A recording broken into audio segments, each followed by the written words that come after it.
बोलिए प्रेम से श्री सद्गुरु महाराज की जय। श्री सद्गुरु महाराज की जय। श्री सद्गुरु महाराज की जय।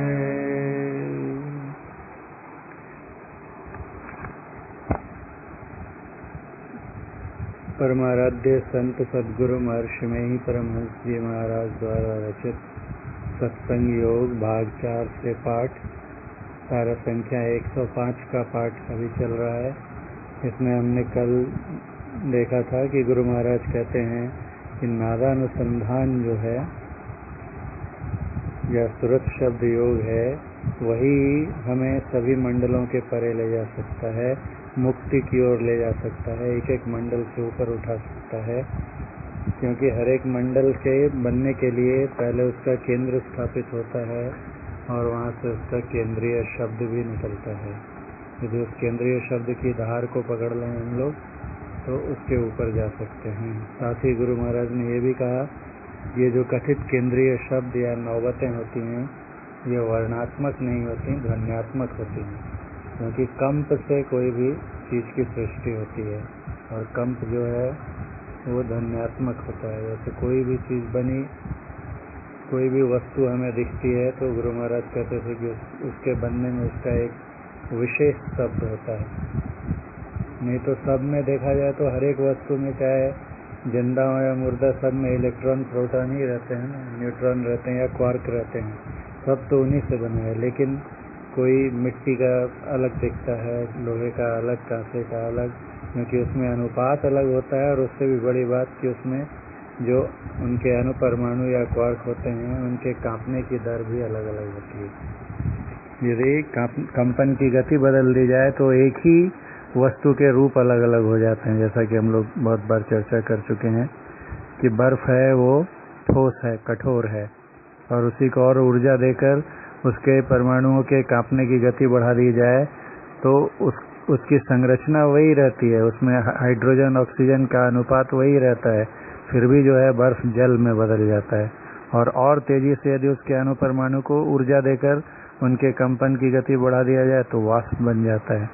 तो यदि कंपनांक उसका जो है फ्रीक्वेंसी बढ़ते चली जाए तो स्थूल से सूक्ष्मता की ओर जाने लगता है।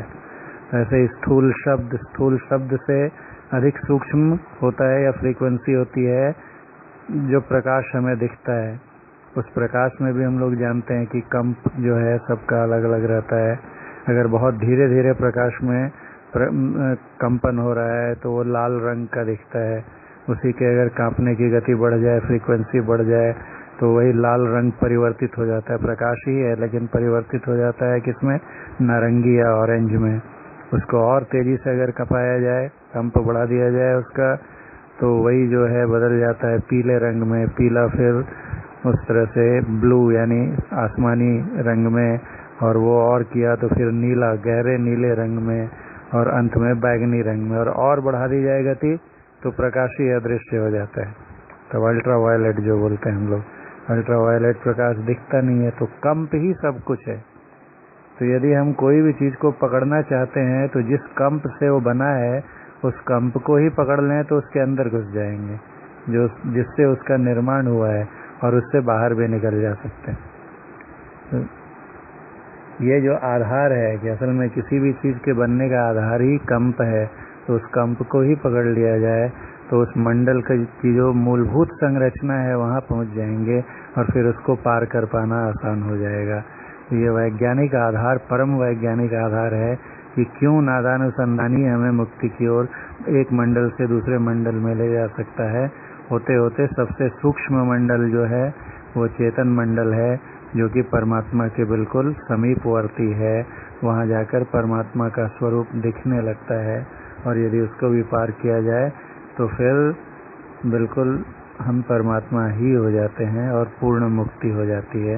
इसलिए गुरु महाराज कहते हैं कि तब निज को निज का, स्वयं को स्वयं का और परम प्रभु के स्वरूप का अपरोक्ष डायरेक्ट प्रत्यक्ष ज्ञान होना व निज को निज की तथा परम प्रभु की प्राप्ति होनी ध्रुव संभव है, निश्चित है।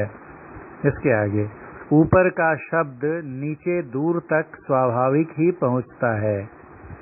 सूक्ष्म तत्व की धार स्थूल तत्व की धार से लंबी होती है और वह अपने से स्थूल में स्वाभाविक ही समाई हुई होती है। ऊपर का शब्द नीचे दूर तक, ये पहले में भी इसमें आ चुका है, जिसमें हम लोगों ने उदाहरण से देखा था कि अगर ऊपर की मंजिल से जाके पुकारें तो नीचे आवाज आसानी से चली जाती है, लेकिन नीचे से बहुत चिल्ला कर बोलना पड़ता है तब आवाज ऊपर जाती है। दूसरी बात है कि सूक्ष्म तत्व जो होता है उसकी धार जो है स्थूल तत्व की धार से लंबी होती है और वो अपने से स्थूल तत्व में समाविष्ट हो जाती है, घुस जाती है। जैसे मिट्टी स्थूल है और पानी उससे सूक्ष्म में है, तो मिट्टी में पानी सीधा घुस जाता है, पानी में हवा घुस जाती है, और जो पानी मिट्टी में घुसेगा उस पानी में ही हवा है तो हवा भी मिट्टी में घुस जाएगी, और हवा जो है हवा में आकाश है तो आकाश हवा में, हवा पानी में, पानी मिट्टी में, तो आकाश सब जगह घुस जाता है। तो सबसे सूक्ष्म जो है वो क्या है? आकाश है, इसलिए वो सब जगह व्यापक है। जो जितना स्थूल होगा उसकी व्यापकता बढ़ती जाएगी। सूक्ष्म तत्व की धार स्थूल तत्व की धार से लंबी होती है। आकाश कहाँ तक है? जहाँ सिर्फ आकाश अवकाश है वहाँ भी है, वहाँ से होके वायु में भी है, वहाँ से अग्नि में भी है, वहाँ से जल में भी है और मिट्टी में भी है, सब जगह आकाश है। लेकिन उससे जो कम स्थूल है, कम सूक्ष्म है, उससे आकाश से कम सूक्ष्म कौन है? वायु। तो वायु जो है आकाश में नहीं हो सकता, क्योंकि वायु के ऊपर एक ऐसी जगह है जहाँ वायु नहीं पहुँच पाती है, फिर भी आकाश रहता है। तो वायु की धार उससे छोटी हो गई कि नहीं हो गई? वायु कहाँ तक व्यापक होगी? खुद में और अपने से नीचे वाले, जैसे मिट्टी में, जल में रहेगी। और जल कहाँ रहेगा? तो वो ऊपर नहीं जा सकता है, वो मिट्टी में रहेगा। तो जितना स्थूल होते जाता है उसकी जो है परवेसिवनेस, व्यापकता उतनी कम होती जाती है। रचना में ऊपर की ओर सूक्ष्मता और नीचे की ओर स्थूलता है। रचना में जो मंडल जिस मंडल से ऊपर है वह उससे सूक्ष्म है। यहाँ ऊपर से, और समझने लायक बात है कि ऊपर मतलब यहाँ हाइट नहीं है। ऊपर का अर्थ यहाँ पर क्या है? उसकी क्वालिटी, श्रेणी से है कि जो इतनी ऊंची क्वालिटी की चीज है, जो पहले बनी है, जिससे दूसरा बना है, वो जो है वो सूक्ष्म रहेगा। जैसे आकाश सबसे पहले बना स्थूल मंडल में। यदि आकाश नहीं बनता, आकाश अर्थात रिक्त स्थान, खाली स्थान, अवकाश, अगर अवकाश ही नहीं बनता तो उसमें हवा कहाँ से रहती, जल कहाँ से आता, मिट्टी, कोई भी चीज को रहने के लिए सबसे पहले अवकाश की जरूरत होती है, आकाश की जरूरत होती है। इसलिए आकाश की क्वालिटी जो है, श्रेणी बनने के क्रम में पहले कौन बना? आकाश। और आकाश के अंदर में भी जो घुसा हुआ हो वो उससे भी उच्च कोटि का हो गया। तो उसी तरह से स्थूल बनने के पहले सूक्ष्म बनता है। तो यहाँ पर ऊपर मतलब ऐसा नहीं है कि आकाश से बहुत हम एक एरोप्लेन या रॉकेट लेके अगर ऊपर चलते चले जाएं तो स्थूल मंडल को पार कर जाएंगे।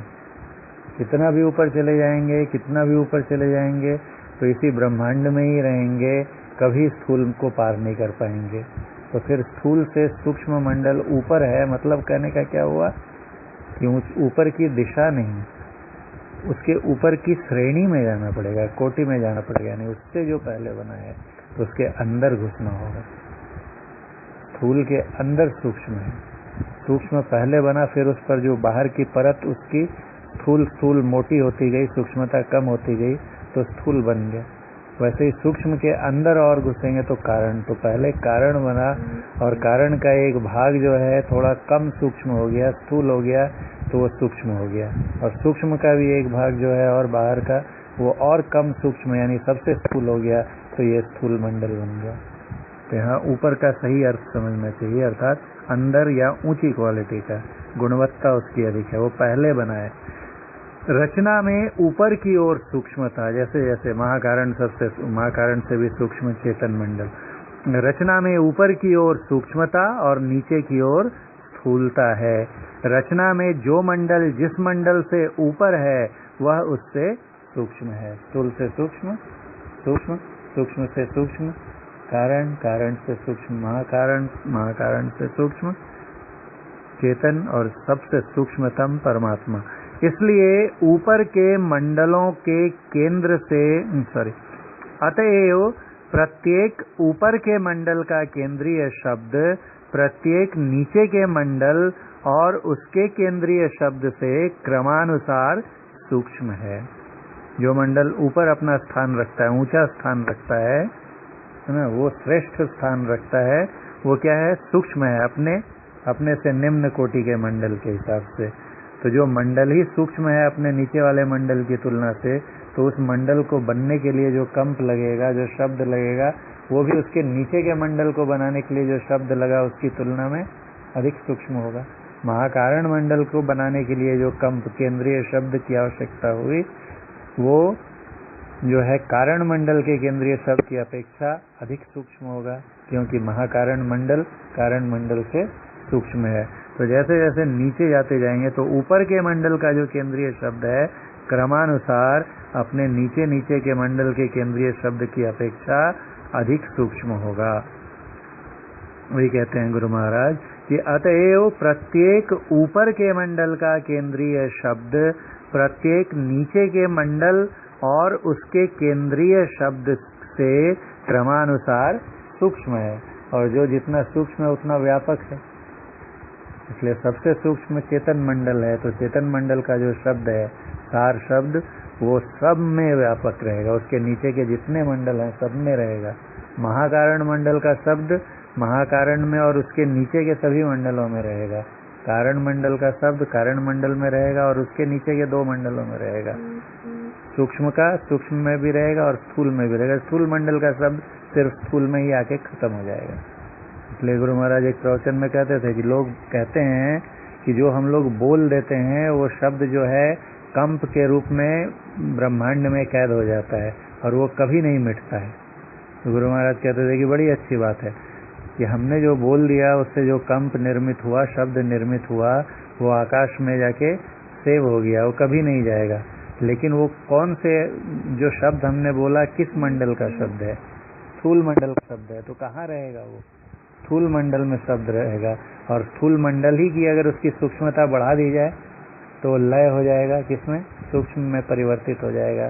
तो जब स्थूल मंडल ही लय हो गया और सूक्ष्म में बदल गया तो स्थूल मंडल का शब्द कहाँ रहेगा? तो हुआ क्या? अविनाशी। स्थूल मंडल का शब्द अविनाशी नहीं हुआ। फिर सूक्ष्म का भी जो शब्द है, अगर सूक्ष्म लय हो जाए कारण में तो सूक्ष्म का भी शब्द खत्म हो जाएगा। ऐसे करते करते अंत में जो शब्द बचेगा वो सार शब्द है, और सार शब्द सब में है। और सार शब्द भी जब उसका भी कंप अगर बंद हो जाए, निष्कंप हो जाए, तब क्या होगा? निशब्दम परमम पदम, परम प्रभु परमात्मा, वहाँ कोई कंप नहीं, कोई शब्द नहीं है।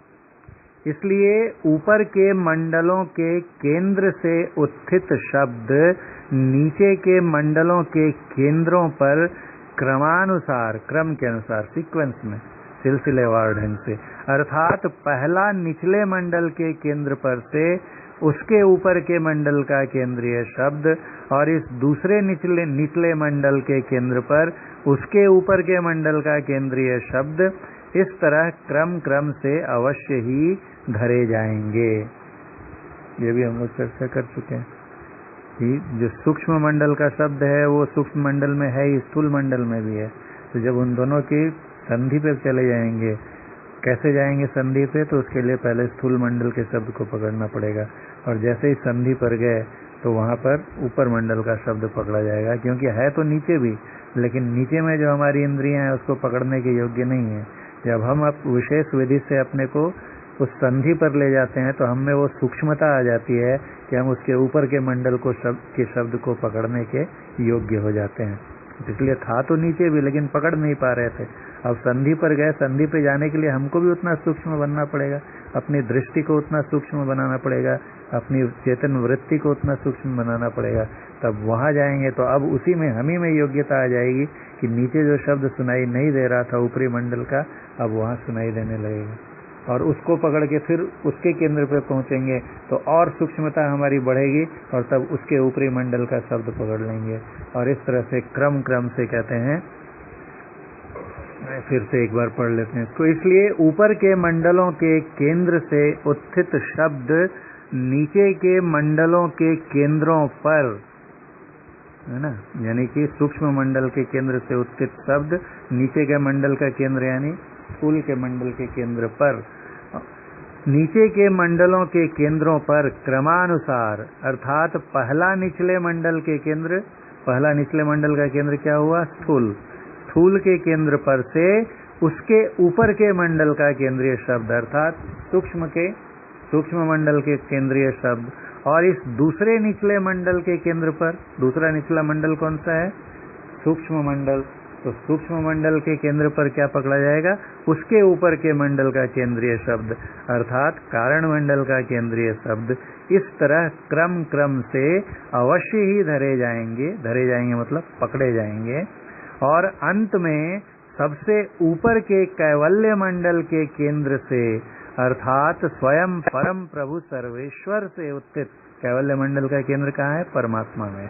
अर्थात स्वयं परम प्रभु सर्वेश्वर से उत्थित शब्द महाकारण मंडल के केंद्र पर अवश्य ही पकड़ा जा सकेगा, क्योंकि चेतन मंडल के नीचे का मंडल कौन सा है? महाकारण। तो महाकारण के केंद्र पर उसके ऊपर के मंडल का यानी कारण मंडल के केंद्रीय शब्द पकड़ा जाएगा, और उस शब्द से आकर्षित होकर चैतन्य व सुरत परम प्रभु से जा मिलकर केंद्र में जाएगी। तो वहां पर कौन मिलेंगे? परम प्रभु मिलेंगे। और अंत में सबसे ऊपर के कैवल्य मंडल के केंद्र से, अर्थात स्वयं परम प्रभु सर्वेश्वर से उत्थित शब्द कहाँ पकड़ा जाएगा? महाकारण मंडल के केंद्र पर अवश्य ही पकड़ा जा सकेगा।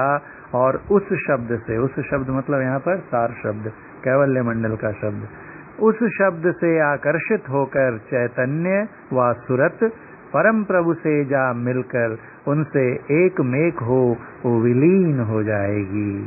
द्वैत समाप्त हो जाएगा, एक ही एक रह जाएगा, परम प्रभु परमात्मा। हम तुम प्रभु एक ही होई। परम प्रभु सर्वेश्वर के अपरोक्ष ज्ञान प्राप्त करने के साधन की यही पराकाष्ठा है, सबसे ऊंची बात है ये। परम प्रभु से उत्थित यह आदिनाद व शब्द सब पिंडों तथा सब ब्रह्मांडों के अंतस्थल में सदा अप्रतिहत और अविच्छिन्न रूप से ध्वनित होता है, और सृष्टि की स्थिति तक अवश्य ही ध्वनित होता रहेगा, क्योंकि इसी के उदय के कारण से सब सृष्टि का विकास है, और यदि इसकी स्थिति का लोप होगा तो सृष्टि का भी लोप हो जाएगा। इस पर चर्चा हम लोग कल करेंगे। बोलिए प्रेम से श्री सद्गुरु महाराज की जय।